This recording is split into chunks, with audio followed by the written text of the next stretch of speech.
Hey guys, welcome back to another week of Weekly Coldplay. My name is Monica. And my name is Daniel. And we are a weekly podcast all about... You guessed it. Swimming. I love swimming. Just like a nice little dip. No, here's the thing, because I would love to jump in the ocean. Right now, actually. What about oceans?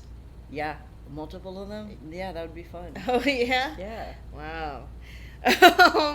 I can't swim. Okay, I could swim from point A to point B. I cannot tread water because I do not like any part of my, literally any part of my head being in water. Because it makes me feel like I'm going to drown, and I do end up usually drowning. So maybe you should try swimming around with a life vest on, because it'll keep your whole shoulders, neck, head out of the water. Yeah, but then I don't really like that feeling either. I don't know. Okay, I just don't. Fine. I just like the shallow end of pools. All right, just let me dip my toes in, and I'm good. What about a lazy river in an inner tube? Yeah, that's fine as long as I don't flip. That's fine. Yeah, I do that all the time. Okay, cool. But anyway, more on that later. This week we're talking about Live 2014, Coldplay's fourth? No, yeah, fourth. Yeah, that's right. Yeah. And if it's wrong, then we're gonna redo it just like we did last time. Well, not redo it, but we'll just mention it next time. We'll post an addendum. Yeah, exactly. But fourth live album, Live 2014, that came out, guess what, in 2014. It was to coincide with Ghost Stories. And it also had a special on NBC if you lived in the U.S. I think it also aired around the world as well. But I don't know. I just remember that it was on NBC. I watched it live. I remember that. I was even surprised that I even got the TV that night. Anyway. I remember that night. It's a Hamilton reference. Anyway. And then we also have other news and charity. So, quick week. Alright, so let's get right into it. Alright, Live 2014. The set list, guess what, is the exact same as the CD, as the actual album. But we'll just go in. I'll just go through it in case you didn't listen to that last week, in case you don't have a good memory, or in case you just want to listen to me. Always in my head: Magic, Ink, True Love, Midnight, Another's Arms, Oceans, A Sky Full of Stars, and Oh. And then also, they also performed these on TV. They also showed these on TV. I only remember one, which is what we watched, but I couldn't remember the other two. But they performed Viva La Vida, Clocks, and Paradise. I remember I was telling Daniel last night, I was like, I think I vaguely remember Clocks, but I couldn't say definitively. You'll never guess which one of those she remembered. Yeah, we watched Viva La Vida, but, I mean, of course, that one's, the more memorable. Yeah, that's her favorite Coldplay song. Yeah, but I just, in general, I feel... No, yeah, that's true. It's very memorable. Yeah. Do you see Will hitting those drums? Mm-hmm. I could never forget that.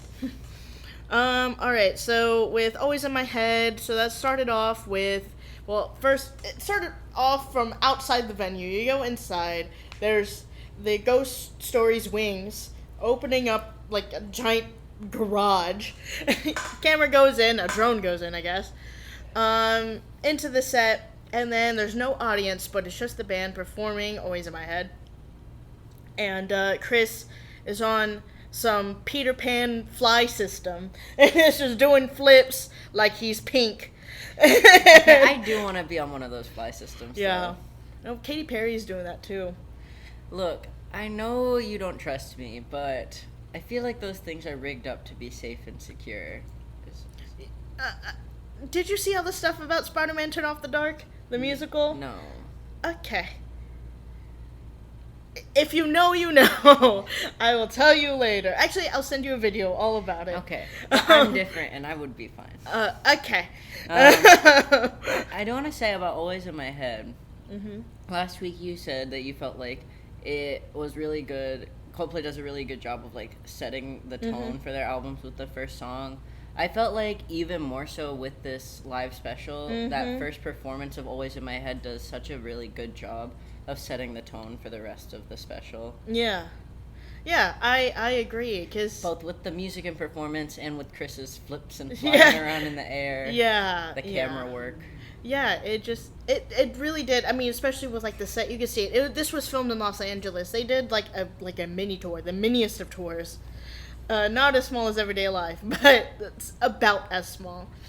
Um, but this performed in this was performed in Los Angeles in like a really small set, like super intimate. I think there were. This was the one they built themselves, right? I think At so. Sony Studios. Yes. Yeah. Yeah. And I can't remember how many people were in there. I think I read 800, but I could be wrong. I'm not sure. If it was 800, that means our Brooklyn show was even smaller. Yeah. That's yes. crazy to me. Yeah. But I don't. I think I read that like last night or this morning. Well, I just do not remember. I could be wrong. That could have been a 3. Who knows? You can come at us on Twitter. Yeah, exactly. Yeah. You know, we're not an official podcast, all right? We're just two official. friends. Yeah, I wish we were an official podcast, but we're not. I don't know. Coldplay, come on now. I literally tweet at y'all every week. It's fine. But yeah, of course, this song I think is just really great live, and I really like it. That's all. The next song was Magic. I mean, it's Magic. This is where you could hear the cheer of the audience. They suddenly appear. Like magic. Like magic. Weird. Maybe that was Chris's magic trick, I guess. Yeah, I mean, it's magic. Like it was really good. I like it a lot. I will say on the CD version, because like on the actual CD version, it was from like the actual like different like spots on the tour that they were on, or that they were at. And Chris does this thing where he goes, you know, he's singing Magic and goes, ha ha, and I really like it. I don't know, it's just cute. I love it. Oh yeah. Oh my God. Okay. Listen, I talked about this last week. Talked about it this week. I thought Chris was like the absolute cutest in this era. Oh my God. Okay, that's all. That's all. I had to say something. I remember losing my mind in 2014, unemployed, I just freshly thought he graduated. looked so edgy. Yeah. No, I was so obsessed. He was going through it, and I could fix him. Listen, okay. Fix you. Yeah, exactly. Unemployed, freshly graduated. Yeah, I was just losing my mind over this. I like the little tattoos on his arms. I think it's a good look. Oh, yeah. Yeah. I think their outfits were great. I thought Will looked really cute. Mm-hmm. Yeah. No, like, there was something about, I don't know if it was, like, the lighting or the intimate set, but, yeah, the boys look good in 2014, I'll say that. But, yeah, Magic, I like Johnny on the piano. That made me excited. I love Johnny.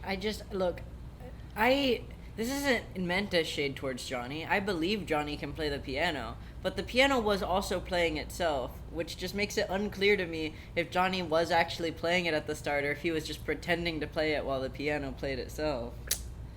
It's just unclear to me. I believe Johnny Buckley.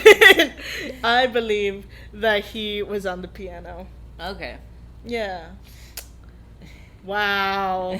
I literally prefaced it by saying this was not any shade towards Johnny. All right. Maybe Johnny, you just don't understand the question. Johnny, you get all the love. All right. I believe that you play the piano.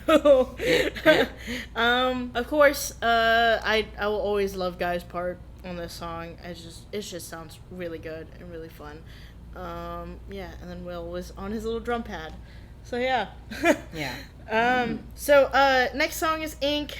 You already know, the second that the song started playing, I was just going off. I love it. I love it so much. Chris changed the lyrics. Yeah, he did. It was something about like the edge of the night or something. Yeah, on the edge of the knife. Oh, yeah, Edge of the Knife. Yeah, I remember when I saw this live, because I'm pretty sure the album had already released, and then they did this, or I had already known, like, enough of the songs already from watching all the live streams that I knew that he changed the lyrics. I just remember watching this live and being like, trying to sing along, of course, and then Chris switches up the lyrics, as he does often. Do you know how dumb I look at Coldplay concerts trying to sing the original lyrics, and then he just starts switching it up? The reason I feel like the album was already out at this point is because in this video you can see so much of the audience singing along to all these songs. So it just seems like they've had the album out already. Yeah. So I mean, I guess I could look that up too, but yeah, I don't know, for some reason I thought the album released in June of 2014. Yeah, wasn't this in October? Oh no, this was filmed in March. That's Oh. why. So yeah, so the audience wouldn't know by singing along. But they were singing along. And probably the Magic, but that single was already out. Or Midnight, you know? Oh, okay. I just thought I saw them singing along to more of them, but I also wasn't keeping track of which ones were the singles that were already out. So, yeah. Yeah. But yeah, I mean, I love Ink. I'll always love Ink. The song's great. I like Chris's lyric change, even if it did mess me up whenever I was trying to sing along with it. Yeah. Anything you have to say about Ink Live? I just love the song Ink. Yeah, that's it. I just really love the song Ink. Yeah. Oh, I'll also say on the CD version, I think this was really cool. On the CD, I don't know where it is exactly, but the audience was singing along to like the beginning bit, and just going, oh, oh, oh, oh, and it's just really cool. And I remember Will in an interview, he recounted that like as being like one of his like favorite like parts of the tour was hearing that, like, the crowd sing along to Ink. So yeah. And then the next song is True Love. It's True Love. I do think that it is better live, but I still just like am okay on it. Yeah, I mean the live performance was really good. But yeah, I just don't care for the song too much. Yeah, and I like the song. I made Monica listen to it at work yesterday, even. Yeah, you made me listen to it to work. Well, I played it at work while you were working, so. Yeah, where my playlist mostly plays at the store, and it's mostly Coldplay, and True Love is on it. Okay. Well, this time it was my playlist. Yeah. Oh, you know what? What I did like about it is where they performed the show. They had screens all around, all around the venue, as well as like on top of the venue. Oh, that's right. And during this part, like they showed like it looked like whenever you watch like those slow-mo videos of like someone like shooting like a balloon and there's like smoke in the balloon and then there's like a big puff of smoke. It was videos of that. Well, I think it was the kind that it's like full of colored powder, if that makes sense. Yeah, no, that's what I meant.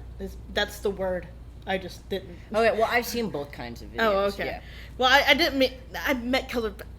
You know what I'm talking about. Anyway, so yeah, so it was like videos of those like whenever like it would hit like the. And then they would show videos of that around the venue, and it just looked really cool. And that reminded me what I was gonna say, which was that I liked the visuals, but I felt like the colors were mostly wrong. In my head, all of these songs have different colors, and True Love matches the album art's covers. It's like blue and silver, and just seeing like red and yellow for True Love just feels like the wrong colors to me for whatever reason. I don't have a logical explanation for this. I'm like, sure, Another's Arms is red. Okay, like, always in my head, there's a little red in there, but True Love, that's not a red song. I mean, fair enough. Fair enough. But yeah, I totally forgot about that. Just talking about the performance itself.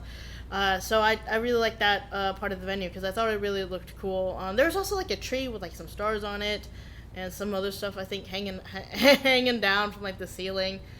It just looked really cool. I did like the set a lot. Again, it was like just like a really small set with the band in the center and then the audience all around them. So really cool. I mean, I wish I was able to go out and see this. I remember when they were doing it, but obviously I couldn't fly out because I had no money because I had no job. Yeah. but just know I wanted to be there. And then the next song is Midnight. Basically, all the lights went out by this point, and there's the laser harp that's on, and then it showed Will's pad that, Daniel is very curious about because he doesn't understand it. I find it so hard to focus on anything else during this song while we're watching this because I so desperately want to know what's going on. Like, he's very deliberately placing and moving these blocks around, and it's reacting in some type of way. Like, it notices when they're there, it draws lines between them, but I can't figure out what it's doing or how it works. And I really want to know what it's doing and how it works. That's all. Yeah, so Will... The laser harp, I know how that works. I've played a laser harp before. They have them at... I know they have one at the Santa Fe Meow Wolf, or they have two at the Santa Fe Meow Wolf, and I feel like there's one more somewhere. But where? I don't know. They also had... So Guy's playing the laser harp. I was trying to look for Johnny and see what he was doing. I couldn't see him do anything. I think he played like some like maybe piano. I don't know. But I don't think that there is any Johnny on the song. Honestly, I don't know. I have to go back and rewatch it. But Guy's on the laser harp. Will is on this drum pad thing, this other pad thing, and then Chris, of course, he's singing with like this really cool like auto-tune, like layered voice thing. That, I mean, you've heard the song Magic. Not Magic. You have heard the song Magic. But you've heard the song Midnight. And then there's also like another laser harp for Chris to kind of play with. But I don't know if it's actually making sounds or not whenever he's going in and out of it, because it's less deliberate. I could hear it making sounds at one certain point. So yeah, when he was first messing with it and like grabs it and stuff, it wasn't really making sounds. But then when he was doing it really deliberately, I could hear the sounds it was making. Oh, okay. But it was like on like an effect, like there was some pedal on it. So instead of making just like one clean sound like Guy's was, it would make like the yeah, exactly like that. Yeah. I mean, yeah, I figured that as much. I was just saying, like, just in general, whenever he was just doing when all he that. was just, like, messing with it. Yeah, but I was mentioning to Daniel when we were watching it last night, and, Chris was just playing with the lights. That it's like, whenever you give a kid like a fake steering wheel so it feels like the kid is driving. I feel like that's how it was, but I don't know, maybe he was playing like, I don't know, one singular note that we couldn't hear, or maybe, maybe it was like controlling the auto-tune on the singing. Maybe we don't know. Yeah. But yeah, at least the lights look really cool, and I really liked it. I don't know, I like seeing and hearing Midnight live than I do the actual like song on the album. I think that's pretty much why I like Live 2014 a lot, is because I think the album just sounds much better live. Yeah, I will say I liked this better than I like Midnight on the album. Maybe because it's so intriguing to me and I just focus in too much on trying to figure out what the instruments are doing, but I mean, like I've said, I like the Blue Tree Moon version live also. And then after that, it was Another's Arms. And, of course, as I've been saying, as I said last week, and just literally right now, I much prefer this live than I do the studio album.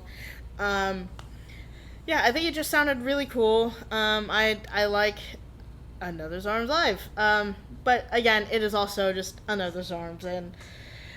yeah, I mean, there's not much for me to say about like Another's Arms itself. Yeah, I mean, I liked this live version, like you said, better than the studio recording. I liked the drum part live, but yeah, I mean, it's Another's Arms. Yeah, but I will say halfway through the song, Chris just like leaves the venue and then goes out to a taxi and then just drives away. Which I know is the part that Daniel does not like, but I had to explain to him how TV works. Okay, upon this watch, I liked it better. What you have to understand is that the first time I watched this video, I had seen the other 3 live shows leading up to it, and I also think I'd already seen Live in Buenos Aires before I watched this. So what I'm expecting when I hear concert DVD is a film of the concert, and maybe it's multiple concerts cut together, and I'm sure it's edited and it's not going to include everything, but I was just expecting a video of the performance, and it was just so not what I was expecting that I was just so confused the first time I watched it. I was like, what's going on? What is the audience seeing? Like, do they have... The first time I watched it, I was like, is there like a camera following Chris and they're watching like a live feed on the stream as he takes this taxi away from them? I get it now. And now actually, like, I can appreciate the artistic part of it. And I mean, we're about to get into it, but I will say Oceans is one of, if not maybe my favorite performance in this whole really? Like special. Wow, that was such a 180, 360, I don't know. Such a flip. 180. Well, I mean, yeah, no. 360 gets you back to your original position. Never mind. Such a 180 from where he was, because he just didn't really like Oceans until now. So after I explained that, it was like, no, I promise you that they told the audience, they refilmed it and told the audience, hey, Chris is going to go and walk out. And so now that I know what's going on, I am free to stop being concerned for the audience and start paying attention to Chris's music and performance. Yeah. And I love the guitar part in Oceans. Yeah. I mean, I talked last time about how much I love the other bit, like the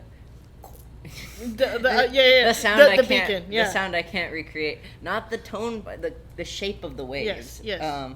But this time I'm talking about how obsessed I am with Chris's guitar performance. It's so pretty. I love the songs where you get a really good guitar performance from Chris. Like, my examples in my head right now are Oceans, Guns, Jupiter. Those are my 3 big off the top of the dome examples. I'm really excited for you to watch Live in Jordan. I think you're going to really, really like it. I think I've seen it once. I don't think you did. You told me that you didn't.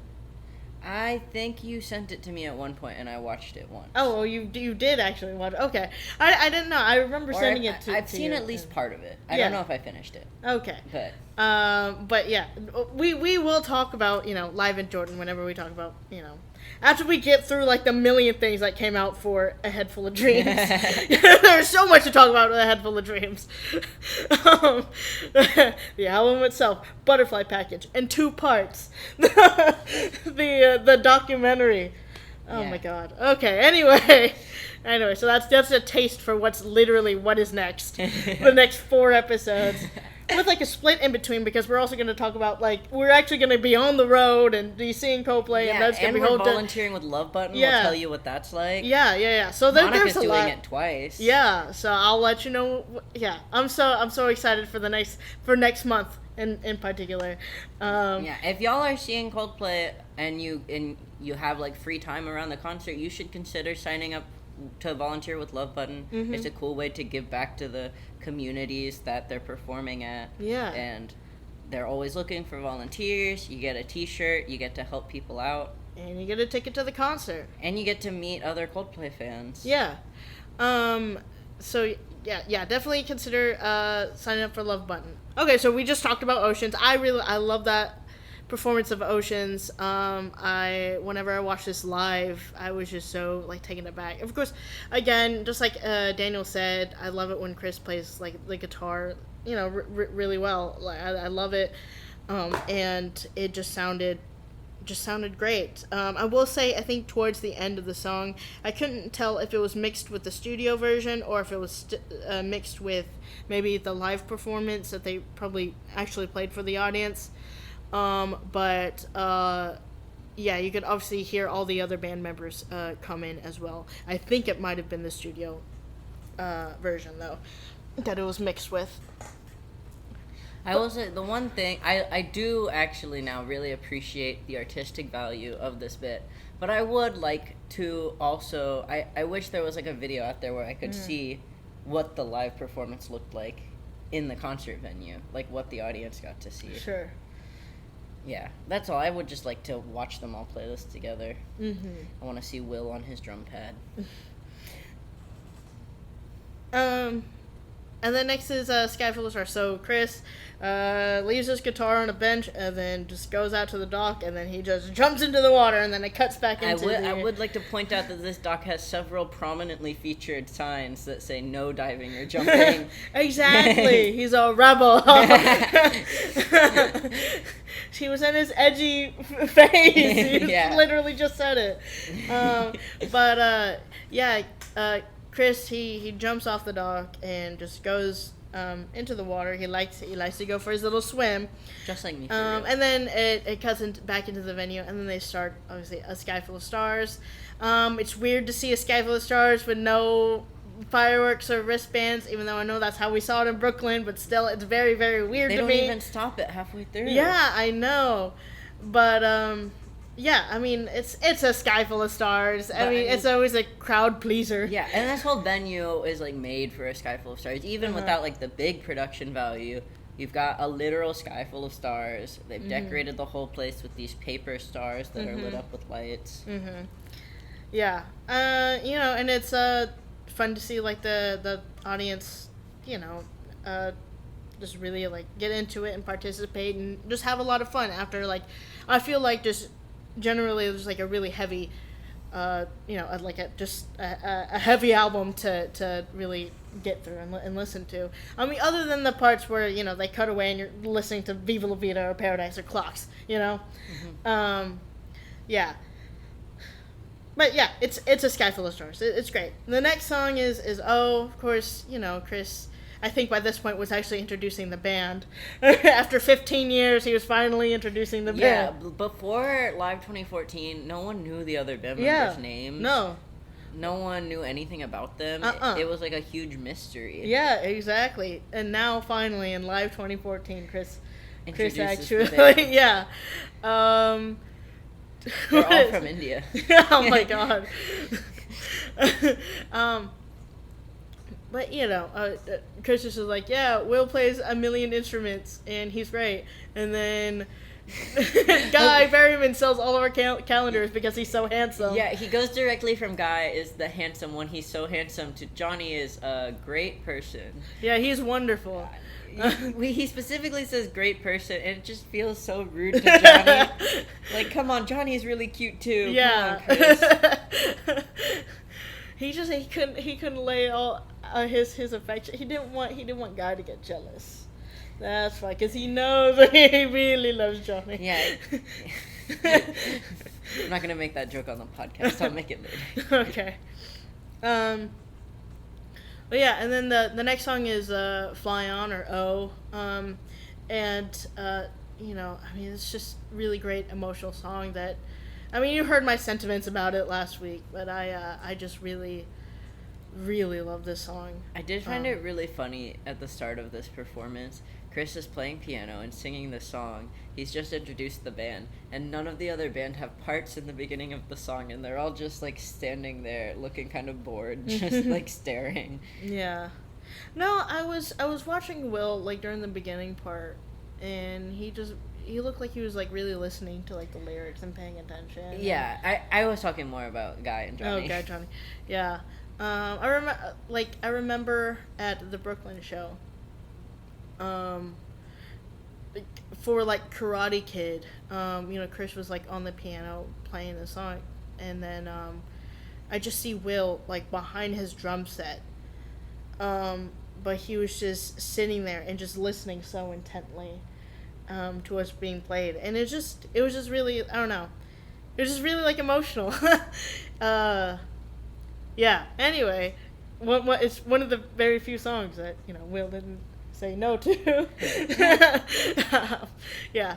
But yeah, I love O. I'll always love this song, and it's my dream to hear it live. I think I said this last week, maybe, but in Seattle, I heard the very beginning parts of it until he changed to Everglow during Songbook. Made me so upset, but at least I got to hear that little glimmer of just piano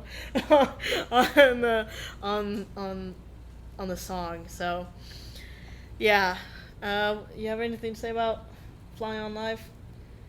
It was very pretty to listen to. Yeah. Yeah, that's good. Yeah, and that's Live 2014. I mean, we saw Viva La Vida, but it's Viva La Vida live. Like, Yeah. you know, oh, yeah, you already know. You already know. Yeah, the children are singing along. Will's hitting his drums. Yeah, it's great. It's good. All right, on to other notes. You could say this one. Go ahead. Okay, so last week we talked about how Orange had been nominated for the ARIA Music Awards. They were nominated in 2 categories. We only reported one of them. They were nominated in 2 categories, Moment of the Year and Best Event Coverage. They won in both categories. They got gold for Moment of the Year. And you know what color gold is very close to? Uh-huh. Orange. And they also got silver for Best Event Coverage. Yeah, do I still feel like a clown for Orange? Yes. Am I proud of the boys for winning these awards? Also, yes. It was a funny moment. And even though it was frustrating, I think it was still fun to experience together as a community of fans all being frustrated together in the same moment. Like, guys, come on. You can't admit that it wasn't fun to be spamming the orange ice cream clown emoji.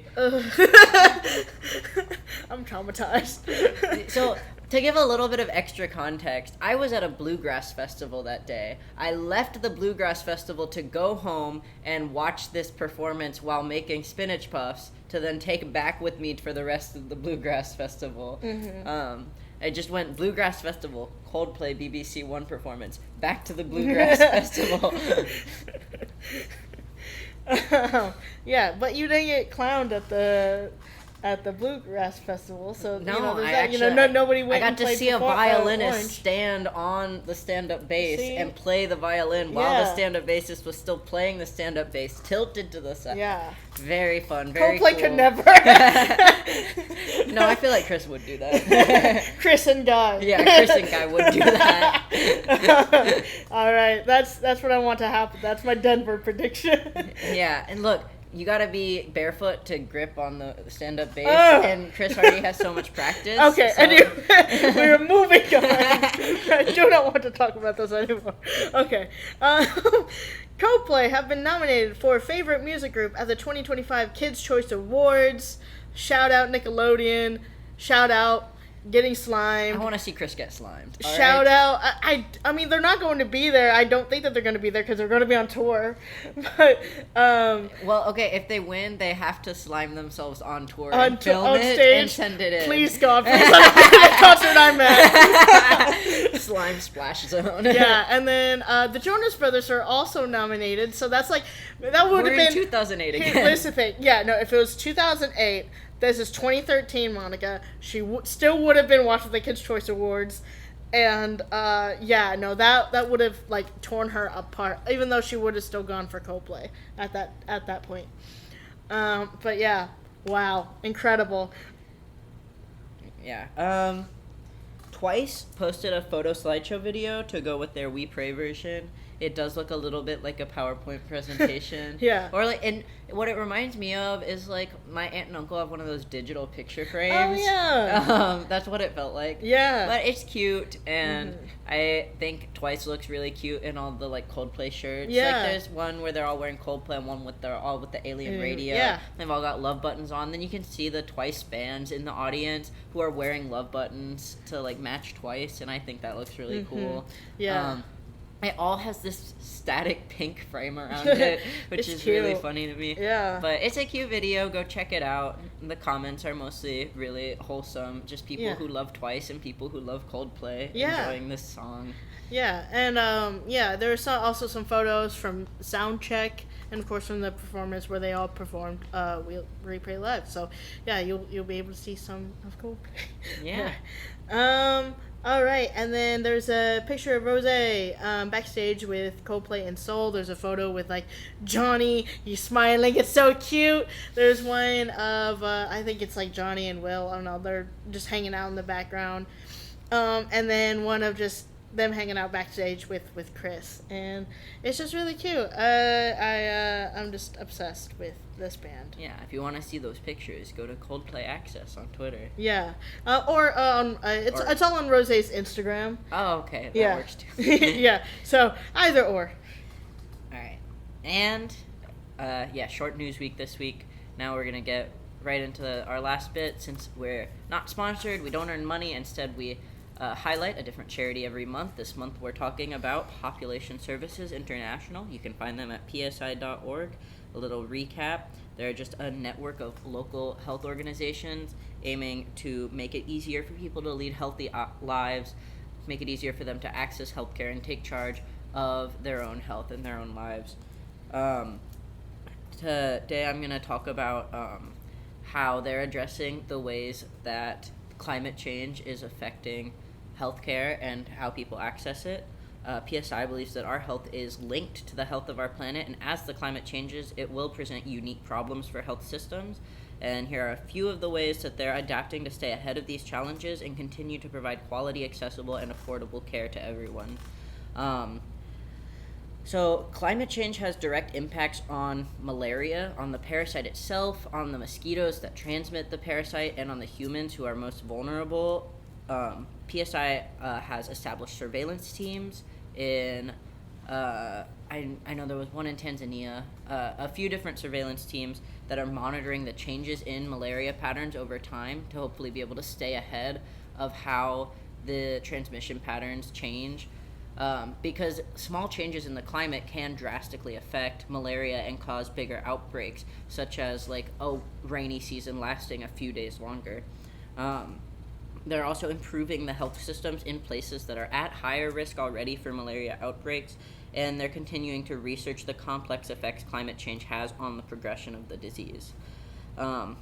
They also work with sanitation systems. They're working to build resilient sanitation markets and mitigate the environmental impact of these sanitation solutions, as well as adapt to the new challenges being posed by climate change. PSI is shaping markets for self-care. They aim to equip individuals to manage their own health during climate crises. Some of the self-care technologies that they provide currently include self-testing for HIV, hepatitis C and B, COVID-19, and pregnancy, self-injectable contraceptives, self-sampling for cervical cancer and STI screening, and self-managed abortion. They also aim to center girls' agency and perspectives while addressing climate change. They aim to provide a framework to implementers and policymakers to center girls' voices and experiences.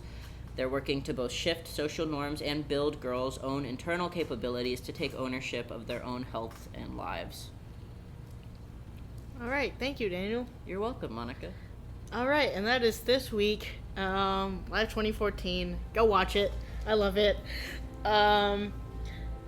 Next week we are going to be talking about A Head Full of Dreams. And the a million episodes that we're gonna make about A Head Full of Dreams, as we had given you a little bit of teaser earlier. But my name is Monica. My name is still Daniel. And we're Weekly Coldplay. Goodbye. Goodbye.